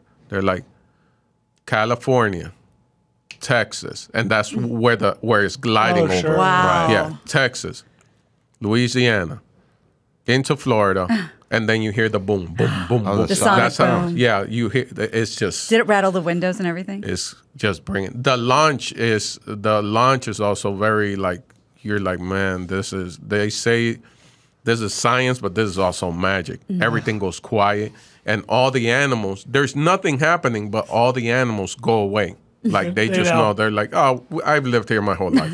And all the animals. They feel the vibe. They feel that, and then that's it. When it launches, that thing travels through you. Wow. Makes you feel like an American, man. 100%. I was just like, I'm an American. I'm 100%. My toilet flushes, and I just saw a shuttle launch. All the luxuries. Who's in the mad world? Everybody. I got. Isn't Dean Martin in there? I'll give you the list. I don't know. We got Spencer Tracy, Milton Berle, Ethel Merman, Mickey Rooney, Sid Caesar, Buddy Hackett, Dick Shawn. Yeah. Who's Dick? He looks very familiar. Dick Shawn. There's two guys I screw up. There's Dick Shawn and Dick Gautier. One of them played Jaime the Robot. And this looks like the other Danger guy Will Robinson died. No, I don't think that's him. Dick Shawn. The other guy was a comedian, whatever he is. He's a guy who died on stage. That's the reason why I thought he played a very effeminate role in The Producers, which is why I recognize him. Let's see. I don't know how many of the. Jonathan Winters, Edie Adams, Jim Backus. Jim Backus, the drunken pilot. All right, we will. Dick Shawn had a heart attack on stage. Yeah, oh boy. He died on stage. Well, the audience thought it was a joke. Right. So still the best joke from Defending Your Life. How'd you die? On stage like you. I know. Love that movie. We got a picture of the old iconic van with the TV cameras. That's very old. They kept it into the. They went into the 70s, maybe even into the 80s. Wow. No, they went into the 90s. Into the 90s and the 2000s. Yeah. Yeah, they put the camera on top of the rig, and it seems a little dangerous. That was dangerous. When I was doing it, we already had like an aluminum case all around it. Yeah. Wow. All right, let me hit Master Spas here. Considering a little backyard makeover, wish you had room for a pool? Well, get a Michael Phelps Swim Spa by Master Spas. Combines the benefits of a pool with the therapy of a hot tub. Has water current, so you can swim against the current and get a little workout there, do aquatic exercises, and have fun with the kids. Comes in a variety of sizes to complement almost any yard. Even if you have a small backyard, you'll have room for Master Spa. Since it's heated, you can use it year-round and in any climate. Made with in the USA, by the way, by Master Spa, the world's largest swim spa manufacturer. You'll love your Michael Phelps Swim Spa by Master Spas. Am I right, Dawson? Go to masterspas.com, put in the promo code Adam to save $1,000 on a Michael Phelps Swim Spa or $500 on a Master Spas hot tub. That's masterspas.com, promo code Adam. All right, quick break. Back with Orlando. We'll do news right after this. An investigation has, we've learned some things from that horrible, tragic incident at that, on that ride, the Tower Drop in Orlando. I don't know if you heard about it, but this kid. No, I didn't hear about it. 14 years old. Do you know what a Tower Drop is? Yeah. It's like, like the cylinder, and you go, no. Oh. That's like kind of, that's like the enclosed version. Right. Yeah, this is just like one of those open like cylinders, and it brings you up, and then drops you and brings you back, drops you and brings you back. It's just like a dip ride, basically. And it looks like a giant version of like the mallet, you know what I mean, at the county fair. It looks kind of like the Space Needle. Ring the bell. Right. Yeah. So an investigation into what caused this 14-year-old to slip out of his harness and fall to his death on a drop tower ride in Orlando has concluded that the operator was the main cause, not the actual structure of the ride itself. Tyree Sampson fell off the ride at Icon Park on March 24th. Officials announced this week that the ride operator made, quote, manual adjustments to Sampson's harness so that he could fit, but doing so caused this large gap between like the horn, that goes in between your legs and the harness that you bring down. So there's such a thing as there's too fat and too skinny for rides. You know what I mean? They both pose an equal threat. danger, even though there are other directions. Is he too skinny for the ride?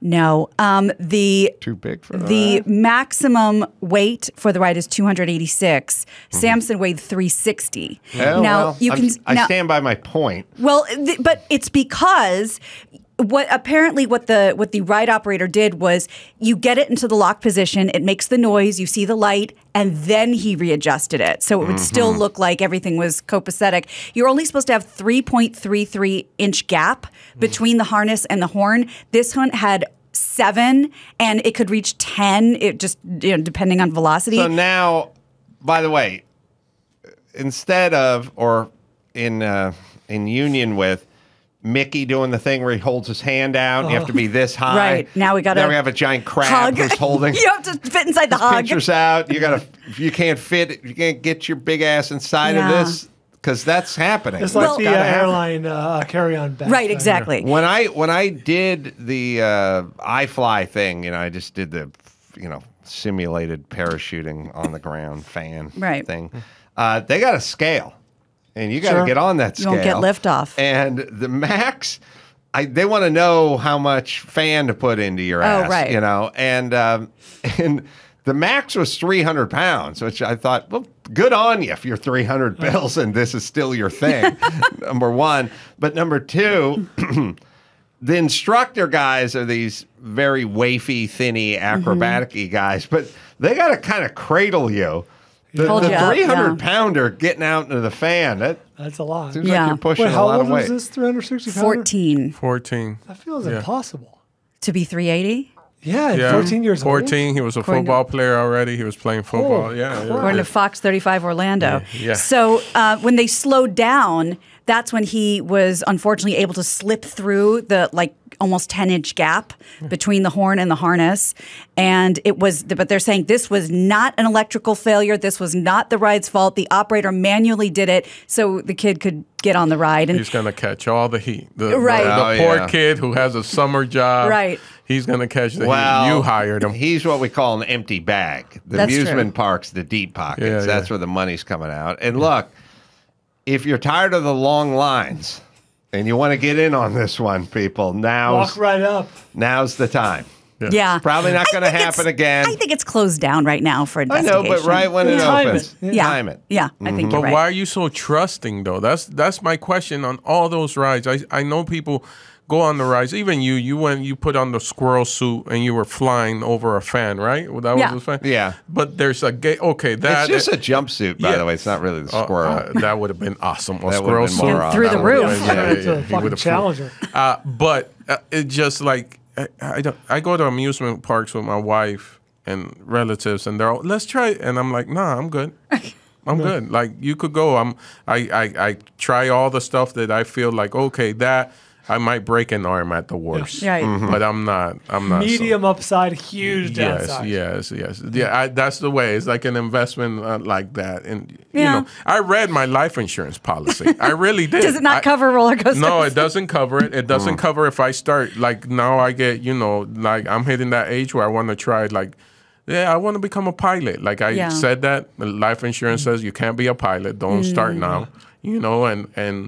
And skydiving. My wife did skydiving, and I was just like, one of the sad parts about it was that I knew if something happened to her, like life insurance wasn't going to pay her policy out. Right. And then I was going to have to mourn. Right. Like, one thing is mourning, but another thing is like mourning with money. Right. Like, that you can me, I have habits, like Michelin star restaurants. I'll be able to go on these fantastic Michelin star restaurants. Eat through your pain. Yeah, I'll eat all through my pain. Mourning with money sounds like a good podcast to get involved with. 100. Do you guys remember, and as long as we're going down memory lane, and you can look it up, Chris, airports used to have a life insurance little kiosk or No, something. but that makes sense. That was before my time too. And I wasn't flying, but my grandparents, once a year, would go back to Hungary.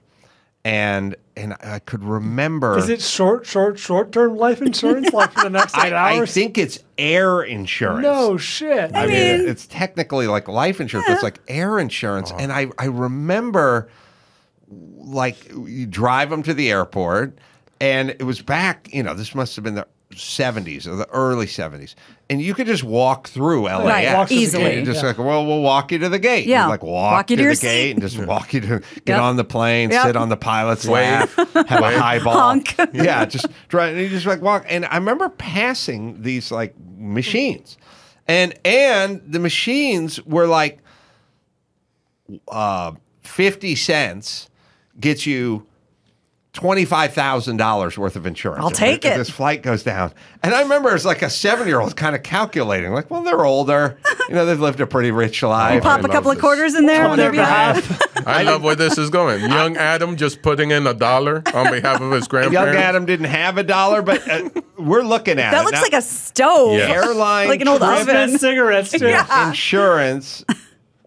Chris, can you tell us more? I have not thought about this since like 1974. So some of these, like for mere, like Look at this. that one in the 60s, it lasted till the 2000, about 2000. But yes, Brian, cameras on trucks, insurance Nothing. machines at airports. I feel Wait, like going back. that I've seen in like Apollo 13. This I have no knowledge. But this is something. quarters gets you $75,000 payout. This is something we can bring back, guys. This is Yeah. not legally Can we just do binding. this On the next reasonable doubt. We need a notary standing next to it. I'm telling you, we could take this to Shark Tank. I'm with it. I'm 1,000%. This will sell again. There's some be a goofy person who will buy one. 25 cents gets you $7,500. Yeah. Honey of a deal. Up to 300,000. By the way, now you're looking at young Adam, like 7.5, 300,000. That was all You're the king. money anyone with my last name was going to make an entire generation. Yeah. You're making mistakes. You're Justin Bieber at $300,000. And I was like looking at that with like, okay, 5 quarters for $37,000. Like, but at that point, I'd be wishing the plane went down. You go cut the brakes. Yeah. Well, the insurance would pay out in the event of your death during the specified leg of a specified flight. Oh. So it didn't cover any other flights or incidents other than your death. Jesus. And changing flight voids the policy.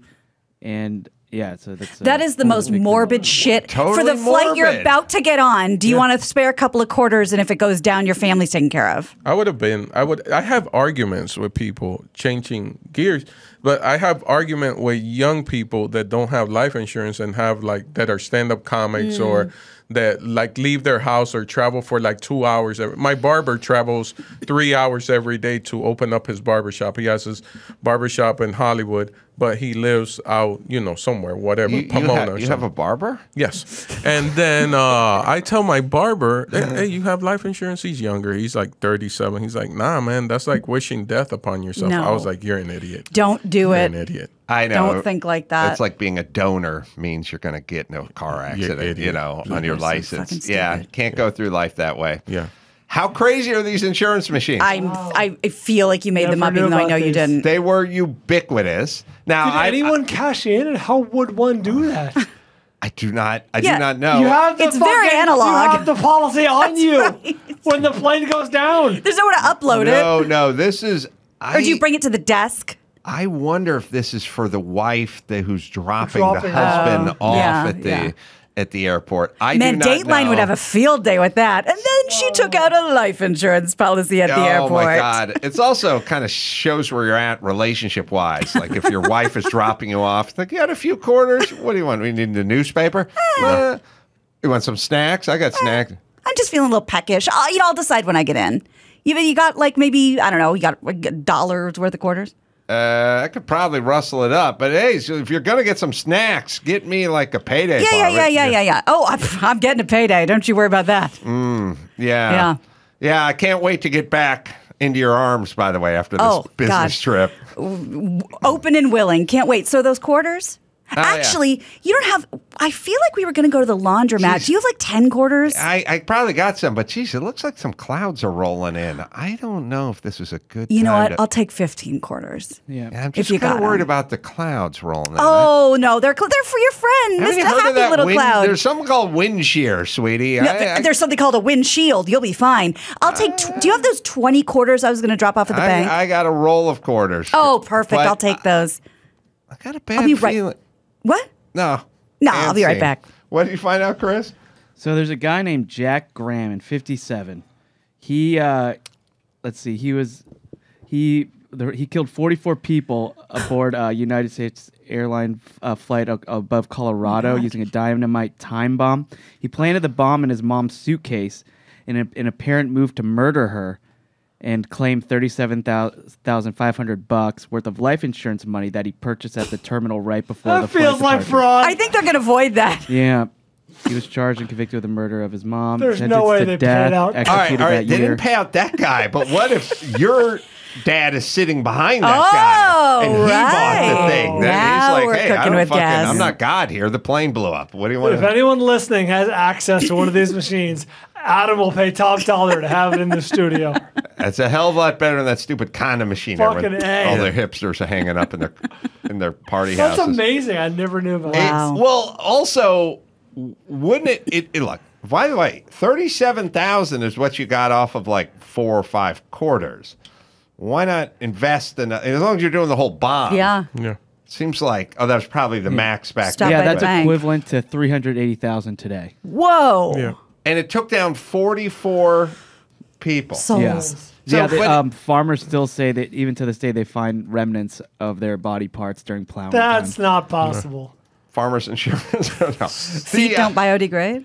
Is okay. So Perfectly intact thumb. it would lead to this, right? Yeah, it would have to. Especially nowadays. Yeah. How many years did this go on? It went into the 2000s. I saw really it was mainly till the 70s, Yeah. but there were like Yeah. a couple left, like in the 2000s. I think. That's novelties. Right. I think you could still bring it back.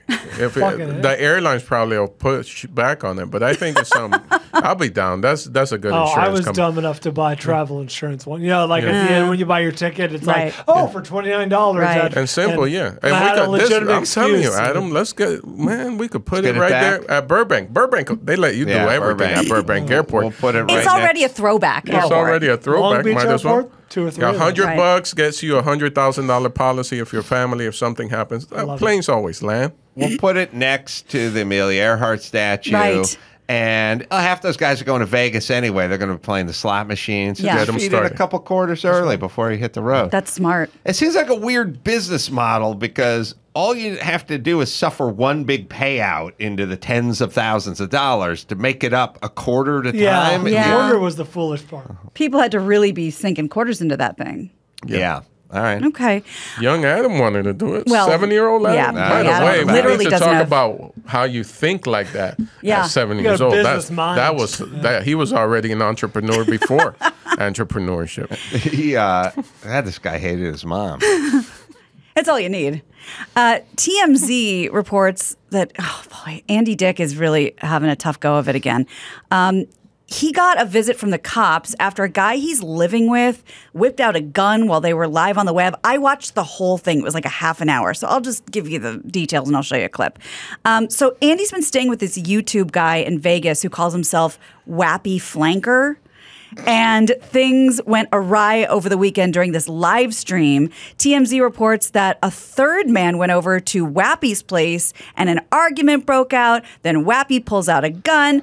There's a second part to the story, but here's a clip. You know what Andy Dick is actually becoming? He's becoming the real Breaking Bonaducci. Oh my God. Andy Bonaducci did that, train wreck show, but he'd have a bottle of Smirnoff vodka that was tap water, and then he'd suck half of it down. Are you suggesting something was cooked? From what I know of the man, I'm going to say yes. You know what I mean? But I think Andy's actually living He's breaking that dick. life. That's right. He's So breaking dick. this is about a minute-long clip, and then I'll tell you the second half of the story. Dude, the next person that shows up at my door unannounced to is getting a bullet in their fucking That's Wappy chest. Flanker. I swear to Andy fucking Dick's on a God, cot. you can put that on record! I will kill you if you show up at my house unannounced, motherfucker. So you better stay the fuck out of here. You have no idea who you're fucking with. And I'm getting this close to the edge. You fucking faggots. Clip that, bitch! I want to make sure he's going to let me back in here. Poor Grubhub guy's showing up in a second. No, they gotta go, dude. Yeah, but you're letting him back in, right? No, you have to go. And Andy seems chill. You guys can come He's back. on his You cot. guys can come back. Well, you'll be good. Just Like a nurse's station text cot. me either way. Text me. What do you want? Is he gonna get punched They're gonna again? get their content, dude. They're gonna get it, dude. Don't get You know what I'm saying, dude? I don't like that. Now he's wappy flanker. Kicks a Did a stool. Drop heel You want kick that on the content stool. on your fucking face? All the while, people are watching this and sending money, and No one's increased any money though. they do later. Okay. What's up, bitches? Come to my door! He's going to do that to your fucking face. He karate chopped the bar fucking stool. Fucking bitch! What's up? Now he's Get out getting of the gun my fucking out. house right now, motherfucker! He's some I have a JP gun Wild. right now. Get Yeah. the fuck out of here! That's it! You fucking kidnapper, extorter, motherfucker, go! What are you talking about? Don't fuck with me, dude! They seem Neighbor fine. taps on the ceiling with a. The guy I feel bad for is the guy in the unit Yeah. above, That's freshly right, the divorced, shared wall, yeah. trying to start a new life. Now listen to Andy. No, you're trying to do some fucking shit. Don't He's come grateful. back here, dude. Don't do it. You better call me before you do. I do kind of miss bro talk, you know. Yeah. Dude, You didn't fucking know. You fucking. oh, fuck. I'll let you up, bitch. You want to find out? You are in the wrong fucking. You better maintain, To dude. fuck around and find out. You were this close to. Yeah. But Yeah. they're all like the age where they should be talking about 401ks That's right. and stuff. You know Talk- what I'm talk about saying? life insurance policies. Diversifying and, you know, are you going to get into Term crypto? life hold. So then, Andy, are you getting into crypto? so then law enforcement sources told TMZ that police received a call from someone who was watching the live stream, and they're like, you got to go do a welfare check on Andy Dick. So Andy told the cops he was fine and he wants to stay at this guy's house, but then later the cops come back and Andy Dick has his backpack on and he's like telling the cops like, this guy won't let me leave, he's keeping me here. So then they escort him out. Like, it is a wild scene. And isn't he engaged? And he got, well, we know he got laid out a couple weeks ago, getting hit hard. Yeah, in the face. I don't know. It's all drugs, you know. What can you do? It's all Yeah. drugs and the most powerful drug, man. I remember someone saying like fame. Fame Yeah. is like the most powerful. You're always chasing it. Once you've had it, hopefully not me. Yeah. I got it at an older age. I'm good, huh? You know how to act. Yeah, I went to therapy. You did? Yeah. Learned how to be famous? No, learn how to like control your mouth and not tell people, what are you doing? Put on a shirt. Well, let's talk a little Johnny versus Amber. We haven't really gotten into this. I did start watching the trial today. Can't stop watching it. So boring. Such an odd combination when you're watching a live trial.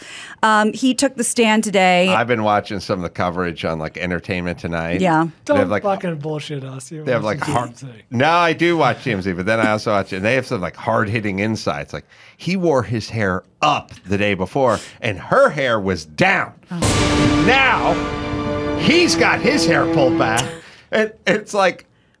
We're reading into this about he had his hair in a ponytail. Now What it's about down, something and that then happened on the witness stand? her Next, hair- we'll talk to a body language expert. Yeah, they're never wrong. Oh, wow. Yeah. Well, this is a $50 million defamation lawsuit against Amber Heard. I got Mark Garagos is like, I have no fucking idea what he's doing.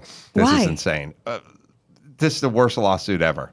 Like I've heard the same thing. Mark Garagos is like, at some point, your attorney is supposed to say, look, I like the fact that you're going to pay me for 7 I like the weeks, retainer. but there's nothing here. There's zero response. Like, Well, you because really, even like if he Mark wins- says, Mark says all the time, like when you're if they don't want to do it on contingency, have that thought. He said, "There's no way this is on contingency. Nobody would do this. Right. There's no case here." So when you say, oh, "Look, whether you slip in our bathroom and you can't find an attorney that'll take it on contingency, that means he thinks you have a shitty case. When he thinks you have a great case, then he'll take it. Interesting. You know what I mean? But I guess the point, like my guess would be if he wins, what does he really win? Like a correction from a newspaper, or he's not going to get an apology from her. He's not getting $50 million from her. Well, she's countersuing for $100 million. Oh, okay. So they're fine. Arms Everything's race. great. The team was also going to bring up, like, he said last time somebody shit in the bed, and he thinks it was her. And then there's a threesome situation with Elon Musk and Cara Delevingne and her, and it's they hate each other, man. And he's like, he cut his finger, and then the therapist had to leave and go from Australia to LA with the finger. All the therapists have to weigh in, and then there's always the tax. But look, he's really into wolves. Yeah, have they said that? Nice. Oh, all right, it's a great commercial, just him and wolves when out you're in the desert. That's right. I love it. With whatever cologne that is. Sauvage. Oh yeah, he drives through the desert and thinks. Yeah. And if I was the other attorney, he does commercials where he says he's a sauvage, and he's with wolves. That's right. Give her the money. Boom. I would be a great lawyer. Right there, I would have won the case. Every commercial for cologne has a guy stopping somewhere you would never stop and getting out of the car and contemplative, somehow taking something in that you can't take in because you're too feeble-minded. Sure. The hawk flying over top, like as if they're communicating. Carolla.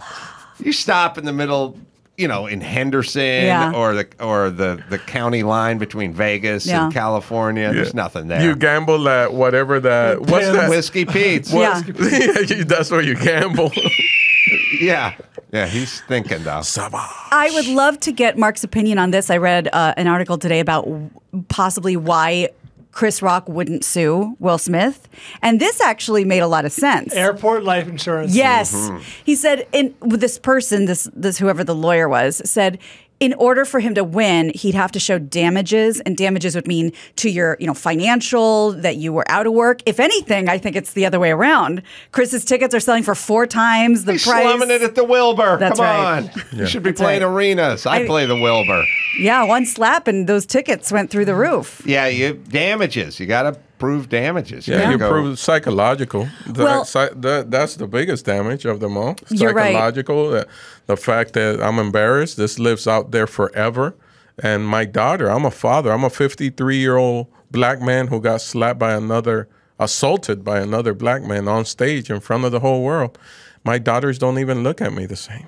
Oh, it's good. Wow. Hey, you know what you do if you're the attorney, you go, you get in front of the jury, and then you have Chris Rock over there, and he's suing, and at some point you tell your associate, call you on the phone, right? And then your phone rings, and you quickly grab your phone and bring your hand up, and Chris Rock flinches. That's very Brady Bunch. I love it. Yeah, starts palpitating. It's PTSD. Right. You go, oh my God, yeah. Oh, yeah. Don't try to swat a fly away. We're a great law firm, Carolla and Leyba. Carolla and Leyba. I like this.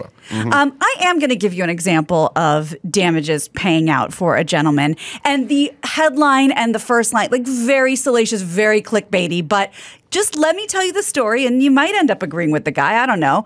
A Kentucky jury has awarded a man $450,000 who sued his employer after he asked them not to celebrate his birthday at work, and they did anyway. Now, let me keep going, because that is a great line, and it is true.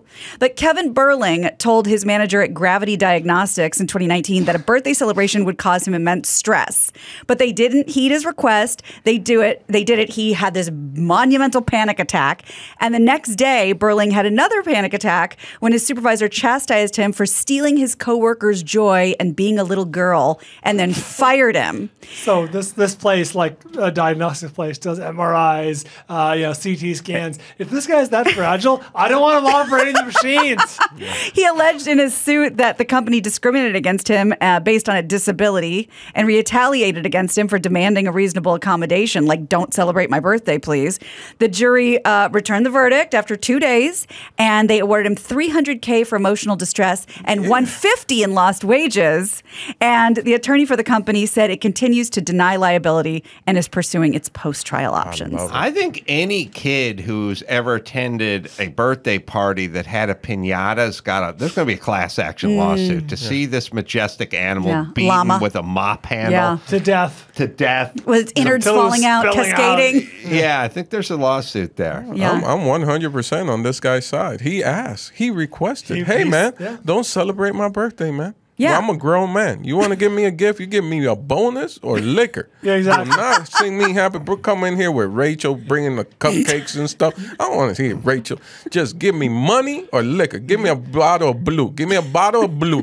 John and Walker Lewis, celebrate. 5:01 p.m. I've shut down people at restaurants. I've shut like my wife and friends. I hate that. My wife. I've embarrassed my wife. She says that's so embarrassing. Where the whole staff come and they start. I tell them no, and I've stood up and I know I sound like an ass, but like no, you don't have to. I love you guys. Thank you, and I shoo them away. Dun, dun, dun, dun. We're wishing you happy Back Turn to that the down. kitchen. Yeah, we don't need that. We don't need that. But speaking of wives, maybe the boss. A lot of guys have this. They do that thing with the wife where they go, your 40th birthday's coming up. We need to do something. And they go, no.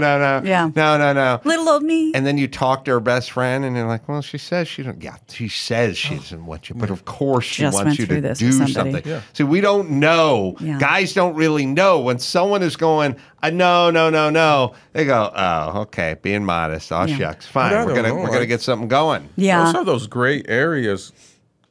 Adam, between for real. Like if Adam tells me don't say nothing for my birthday, I'm not saying nothing. I'm getting him some kind of classic hubcap, maybe a steering wheel. There you go. Did you know that Paul Newman threw away the steering wheel? It's cracked. There you go. I got it off of eBay. Is it approved? Maybe. I don't know. So you're not going to call him a little bitch and say he's stealing his coworker's joy? No, I'm not going to say. I understand him. That boss, he deserves. I'm glad he got the $300,000. That was worth $300,000. I'm with you in that. I think when you came in, you were offered a water. Yeah. And you said no. And then Chris had to double back, like you're going to get. No, that was Kevin. No. Oh, that was Kevin. That wasn't me. I took the water right. Kevin did it. I did take the room temperature. He was like cold water, and then he was like, "There's room temperature over there down the hall," and I went and got it. My feeling is, if someone says no to anything, I just go, "I heard you. We're gonna go do something else." Keep it moving. And Except for my wife, though. Right. The wife, I never listened to her. Come on, you would enjoy, or like whatever. It's like I will take you if you say you don't want to party. You don't want to party. Yeah. No party for you. Let's test it. Hey, we're about to get on this flight. How about with life insurance? No. Oh, you got me.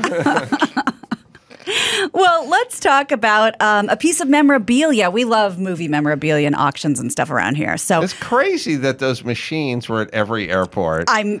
It's insane. It's hard to imagine. Yeah. It's crazy that an airport an airline would allow that to be next to their kiosk. And that I was It 7. does portend bad things. Yeah. I was 7, and I was like, for a quarter, I could get one drumstick off an ice cream truck. Or $35,000. Your first lesson in investing. Yeah. I just want to put it out there to your producers. I think they need to find one of those guys that own the machines and get it out here. Tell you about the whole scam. Could you find one on eBay for under... I looked when we talked about it. There's none on there. Do you think it's the kind of thing where the insurance company collected and then crushed them or something like that, where they can't just scatter them out to the wind? There's some, like a medical device or something. Well, I want to say it was a scam.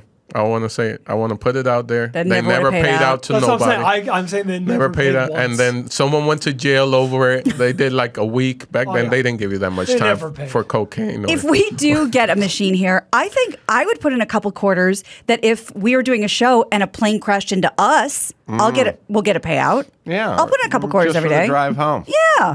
Something to think about. So we have a new piece of scary memorabilia up for auction, and the bidding begins today as you hear this. The axe that Jack Nicholson's character used in The Shining going up for sale through Gotta Have Rock and Roll Auction House. The bidding begins on, now and is expected to fetch as much as $100,000. It's going to go for more. We did this one, didn't we? Well, maybe it was in prep to go to familiar, bidding. Got the hero axe. The axe was, the major part of the movie. Used to kill, spoiler alert, Scatman Carruthers' character. Very good condition. Spoiler. And You cut that out? if you haven't seen it by now, it's a 50-year-old movie. Displayed in a shadow box frame.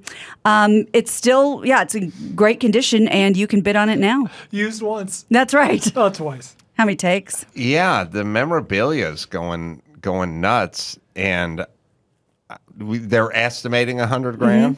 I think it could be more. I bet more. Well, when's it going off? Sorry. As you hear this, as you hear this today, so tomorrow, and just to put a bow on this, because we talked about it a while back, and now we have the answer.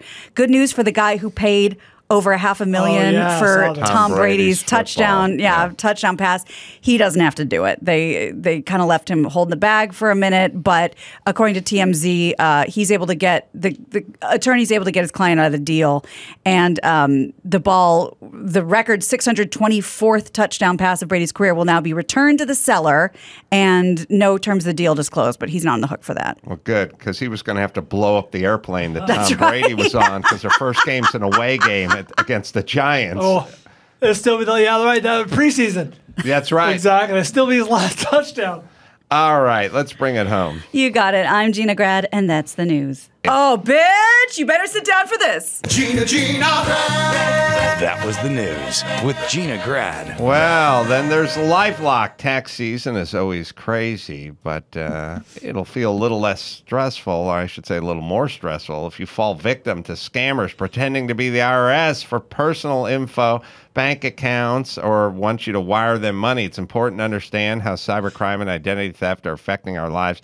Every day we put our info at risk on the internet. In an instant, cyber criminals could harm your finances and good credit. Good thing there's LifeLock. LifeLock helps detect a wide range of identity threats like your social security number for sale on the dark web. You'll have access to a dedicated restoration specialist if you become a victim, so protect yourself with LifeLock. Right, Dawson? No one can prevent all identity theft or monitor all transactions at all businesses, but you can keep what's yours with LifeLock by Norton. Join now and save up to 25% off your first year with promo code Adam. Call 1-800-LifeLock or head to lifelock.com. Use promo code Adam for 25% off. Bert Kreischer's going to join us tomorrow. Orlando Leyba can be found at Largo at the Coronet. That's here in Los Angeles. That's April 26th. And then Moon Tower, Just for Last Festival. That'll be tomorrow, as you hear this, through through Saturday. Heylando.com is where you can go to find out all the official particulars for Orlando Leyba. Kevin Dalton, you can check his website out, kevinforlosangeles.com. And I'm going to be in Indianapolis, Helium Comedy Club, May 6th and 7th. Come say hi and just go to adamcarolla.com for all the live shows. And until next time, this is Adam for Orlando, and Kevin and Gina and Balt. Say it! Mahala. I'm not a pushover either. Well, what I did is I just walked up to the kid while he was standing on the sofa, and I said, hey, look, I don't know. I don't want any problem. I'm going to introduce myself. My name is Art Fuss! Fucking right in his Adam's apple. Dad, you have to stop punching my friends at the Adam's apple. That's a lesson you don't learn twice.